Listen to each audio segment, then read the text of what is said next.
அழகிய கிராமத்தில் கண்ணாயிரம் என்ற விவசாயி தன் குடும்பத்துடன் பல ஆண்டுகளாக அந்த கிராமத்திலே வசித்து வந்தான். இதனால் அவனுக்கு வயல்வெளிகள் அதிகமாக இருந்தது. காலையில வயலுக்கு போய் சோள கருத்து விதைக்கணும். நேரத்தோட எழுப்பி விடு, தூங்க விட்டுறாத, சரியா? சரிங்க, சீக்கிரமே எழுப்பிடுறேன். காலை பொழுது விடிந்தது. கண்ணாயிரம் வயலுக்கு செல்ல தயாராக இருந்தான். கண்ணாயிரம் வயலுக்கு புறப்பட்டு சென்றான். வயலுக்கு செல்ல அதிக தூரம் உள்ளது, இன்னும் சீக்கிரமாக செல்ல வேண்டும். கண்ணாயிரம் தனது வயலில் சோளத்தை பயிரிட்டான். நாட்கள் கடந்தன. சோளம் கருத்துவிட ஆரம்பித்தது. நன்றாக விளைந்திருக்கும் சோளத் தோட்டத்தில் ஒரு குருவி முட்டையிட்டு கூடு கட்டி வாழலாம் என்று யோசித்து நின்று கொண்டிருந்தது. அடடே, சோளக்கருது நல்லா விளைஞ்சி இருக்குது. எந்த இடத்துல முட்டையிட்டா முட்டை பாதுகாப்பாக இருக்கும் தெரியலையே. அதோ அந்த இடத்துல நடுவில் முட்டையிட்டு பார்ப்போம். குருவி பேசிக்கொண்டு சோளக்கருதுக்குள் சென்றது. குருவி முட்டையிட்டதை இரை தேடிய பின்பு அடைகாக்க சென்றது. நாட்கள் கடந்தன. குருவி இட்ட முட்டையிலிருந்து குருவி குஞ்சுகள் வெளியே வர ஆரம்பித்தது. தனது குழந்தைகளை காப்பாற்ற குருவி தினந்தோறும் இரை தேடி வெகு தொலைவு சென்று இரவில்தான் வீடு திரும்பும். இது எப்பொழுதுமே வழக்கமாக இருந்தது. தன்னுடைய அம்மா அப்பா குருவி உணவு தேடி கொண்டு வருவது வரைக்கும் அந்த சின்ன குருவிகள் காத்து கிடக்கும்.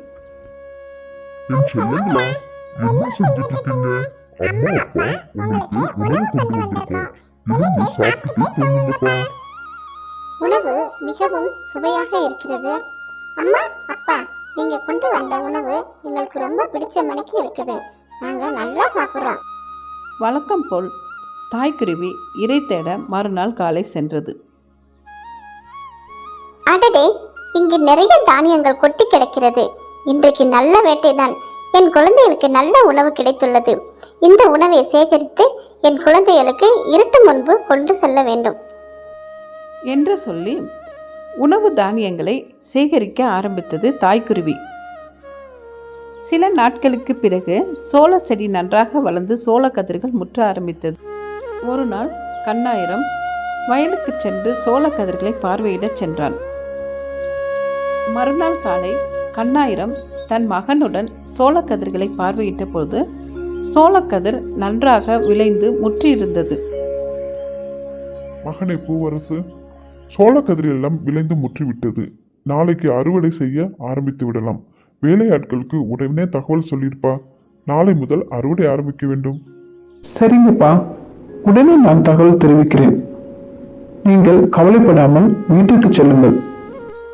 அப்பா மகன் இருவரும் பேசிக்கொள்வதை இந்த குருவி குஞ்சுகள் கேட்டுக்கொண்டிருந்தன. தன் தாய் குருவியிடம் எப்படியாவது தெரிவிக்க வேண்டும்.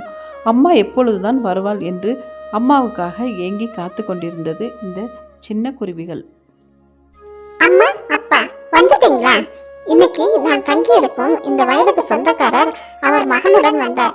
அவர் தன் மகனிடம் சோளப்பயிர் நன்றாக வளர்ந்துள்ளது, அறுவடை செய்ய வேண்டும் என்று கூறினார். அதனால் நாம் இந்த இடத்தை விட்டு உடனே காலி செய்தாக வேண்டும். அம்மா குழந்தைகளா, பயப்படாதீங்க. அவர் அறுவடை செய்ய பல மாதங்கள் ஆகும். இதுக்காக வருத்தப்பட வேண்டாம். நீங்கள் அமைதியாக சாப்பிட்டு தூங்குங்க. அம்மா குருவி பிள்ளைகளிடம் ஆறுதல் சொல்லிவிட்டு இரை தேட சென்றது. நாட்கள் கடந்தன. விவசாயி பல மாதங்கள் ஆகியும் அறுவடைக்கு வராத காரணத்தினால் குருவி குஞ்சுகள் அனைத்தும் தன் அம்மா அப்பா குருவியுடன் சந்தோஷமாக சோள கதிர் தோட்டத்துக்குள்ளே வாழ்ந்து வந்தது. சில நாட்களுக்கு பிறகு விவசாயி தன் மகனுடன் தன் வயலுக்கு வந்து சோள கதிர்களை பார்த்து சந்தோஷப்பட்டு தன் மகனிடம் நாளை நாம் அறுவடைக்கு பக்கத்து ஊரில் உள்ள ஆட்களை அழைத்து வர வேண்டும் என்று கூறினான். மகனே பூவரசு, சோளக்கதிர் எல்லாம் முற்றிவிட்டது. மிகவும் சந்தோஷமாக இருக்கிறது. நாளைக்கு பக்கத்து ஊரிலிருந்து ஆட்களை வரவழைத்தாவது நாளைக்கு அறுவடையை தொடங்க வேண்டும். உடனே அதற்கு ஏற்பாடு செய்ப்பா. அம்மா அம்மா, சொந்தக்காரர் வந்தார். அவர் நாளைக்கு பக்கத்து ஊரிலிருந்து அறுவடைக்கு ஆட்கள் கூட்டிட்டு வந்து அறுவடையை தொடங்க வேண்டும் என்று தன் மகனிடம் சொல்லிக் கொண்டிருந்தார். குழந்தைகளா, இப்பவும் பயப்படாதீங்க. வெளியூர்ல இருந்து ஆட்கள் வர வெகு நாட்கள் ஆகும். அதனால் பயப்படாம நிம்மதியா நீங்க இருங்க. அம்மா இறை தேட போகிறேன். நாட்கள் சென்றன. வயலில் மற்றவர்கள் தங்களது வேலைகளை செய்து கொண்டிருந்தார்கள். திடீரென்று ஒரு நாள் விவசாயி தன் மகனை அழைத்து கொண்டு தன் வயலுக்கு வந்தார். தம்பி பூவரசு, சோள கதிர்கள் எல்லாம் நன்றாக முற்றிவிட்டது. நாம் அடுத்தவர்கள் உதவியை எதிர்பார்த்தால் வேலைக்காகாது. நாளை நீயும் நானும் அருவாளுடன் வந்து கதிர்களை அறுத்து விடுவோம். அம்மா, அப்பா வந்து விட்டீர்களா? இன்றைக்கு வயலுக்கு சொந்தக்காரர் தன் மகனுடன் வந்து என்ன சொன்னார் தெரியுமா? நாளைக்கு அறுவடையில் நீயும் நானும் அருவாளுடன் வந்து கதிர்களை அறுத்து விடுவோம் என்று கூறினார் அம்மா. குருவி குஞ்சுகள் சொன்னதை கேட்டு அம்மா அப்பா குருவிகள் யோசனை செய்து கொண்டிருந்தது. குழந்தைகளா, சீக்கிரம் வாங்க. நம்ம இந்த இடத்த விட்டு உடனே காலி பண்ணி ஆகணும். அம்மா, அப்பா, நாங்கள் பலமுறை விவசாயி சொன்னதை உங்களிடம் சொன்னோம். அதற்கு நீங்கள் எதுவுமே கேட்கவில்லை. இப்போது மட்டும் கூட்டை காலி பண்ணி வேற இடத்துக்கு செல்ல வேண்டும் என்று ஏன் முடிவெடுத்தீர்கள்? குழந்தைகளா, இத்தனை நாள் விவசாயி அடுத்தவர்களை நம்பியிருந்தார். ஆனால் இன்று அவரும் அவர் மகனுமே அறுவடைக்கு வருவதாக சொன்னதால் கண்டிப்பாக அறுவடை நடக்கும்.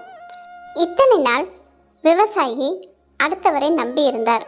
ஆனால் இன்று அவரும் அவர் மகனோ அறுவடைக்கு வருவதாக சொல்லிவிட்டு சென்றிருக்கிறார்.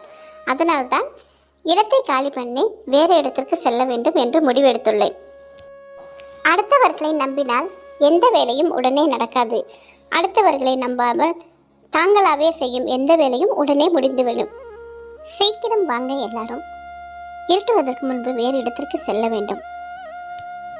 குருவிகள் தன் கூட்டை காலி செய்து வேறு இடத்திற்கு சென்றது.